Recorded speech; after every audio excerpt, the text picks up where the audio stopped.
What's going on, guys? Amazing White here, back with another video, and in today's video we're going to be going over the one Escanor's banner versus Assault Meliodas' banner and who you should be saving for on the global version of the game. So let's get into it.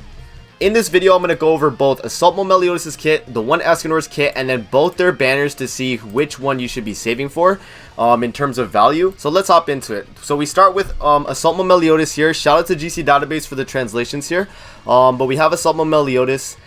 He's going to be, demon race, obviously. He's got his passive unique called Forgotten Past. If all allies are demon or those with commandments, when allies take damage, increase basic stats by 5% and decrease defense-related stats of all enemies by 15% for 2 turns. Limit 5 times and activates when entering battle. So this passive makes it so that Assault Meliodas is going to be super insane on like a mono demon team, right? So running him with like a bunch of other commandments, he's going to be disgusting. For his first skill here, he's going to inflict rupture damage equal to 250% of attack on all enemies at level 3, and ruptures times 2 damage against buffed enemies. And for his second skill here, Dark Sword, he's going to inflict amplified damage equal to 450% of attack on one enemy, and amplify is damage dealt 30% per active buff on self. For his ultimate here, Darkness Pressure, this is a brand new ultimate. It increases the hero's basic stats by 50% for 3 turns and inflicts 350% of attack on all enemies. So basically, this is like Galland and Mikasa's ultimate, except it's AoE, which is super powerful. Alright, so now that we went over Assault Meliodas, let's hop into the one Escanor. So the one Escanor, his passive here is the hero gains a buff which increases all stats by 6% at the start of an allied turn. When there are 3 stacks of this effect, remove debuffs and become immune to debuffs for 1 turn. After that, remove the stack till only 1 stack is left, then stack the buff effect accordingly. So that's basically how the one's passive works. It goes up to the 1 and then it goes back down. So for his first skill here, he's going to inflict influx damage equal to 500% of attack on a single enemy. Influx damage is additional 0.8% damage per 1% remaining HP. So if you're at like 100% HP, you're doing 80% extra damage on this influx card. For his second skill here, he's going to inflict damage equal to 600% of attack on one enemy, and this is just raw 600% of attack. And then for the one Escanor's ultimate, we'll go over at 1 out of 6 because we did go over Assault Melee's at 1 out of 6. So at 1 out of 6, it inflicts damage equal to 720% of attack on a single enemy, then inflicts additional death damage. Death inflicts 20% of the final damage as additional damage. Random target will be selected if the enemy is dead.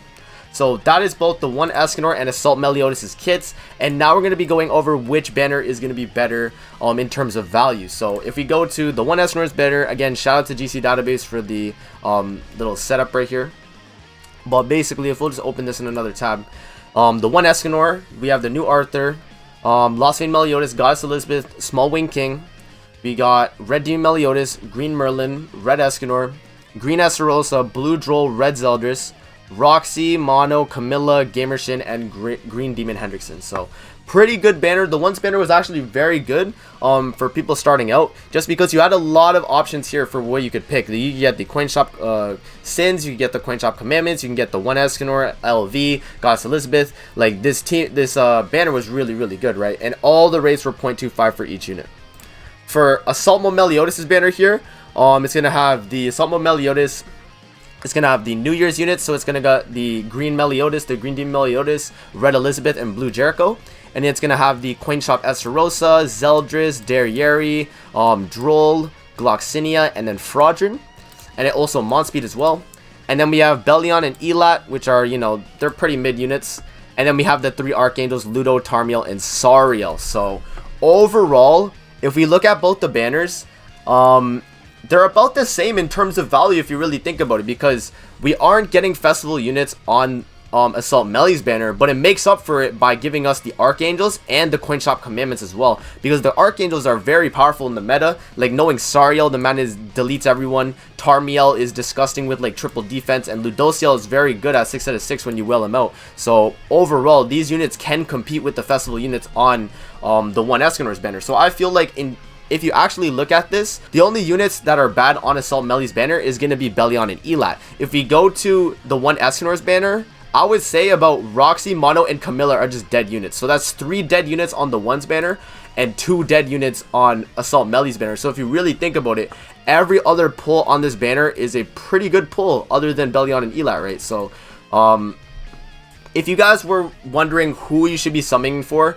I would say do 1 rotation on the one and then 1 rotation on Assault Melee. Like This doesn't really help when I'm telling you guys to do both, like to summon for both, but that's probably the best thing you can do, man. If you can save 1800 for both these banners, you're set, man. You're literally set. Because Assault Meliodas, the only thing with his banner is you're missing out on the other festival units. If you have all these other festival units, at least like, you know, a few dupes on each, then there's honestly no reason to summon on the one's banner unless you really want the one Escanor himself. Assault Meliodas, in terms of power, I would say he's better than the one. If we're going over their kits, right? Like, he is just insane. The one is very broken, like, don't get that wrong. But in the live stream we watched today, like, Assault Meli literally one-shot the festival, the Goddess Elizabeth, the one Escanor, and Green Gother team. It literally one-shot that team with an AoE Rupture and then the Amplify card, man. Like, it's insane. So, overall, I would say, if you had to pick one banner in terms of value, I would say Assault Meliodas is actually better because you can build a full team around him here. On this banner, on the one Escanor banner, you can build a team, but the only units that are super meta on a team that you could build here would be the one Escanor, Goddess Elizabeth, and then whatever unit down here, right? With this banner, it's actually super centric around the demon race, and we have the Archangels right here to compensate for no festival units. So I would say summon on Assault Meliodas. If you want to get both of them, try and save up 1800 so you can get both the one Escanor and Assault Meli, because, you know, you got to have them both, right? That would be a dub in itself. But yeah, that's going to be it for the video. I hope you guys enjoyed. Don't forget to like, comment, subscribe as always. And if you guys want to see more videos like this, definitely let me know in the comment section below. I'll see you guys in the next video. Peace out.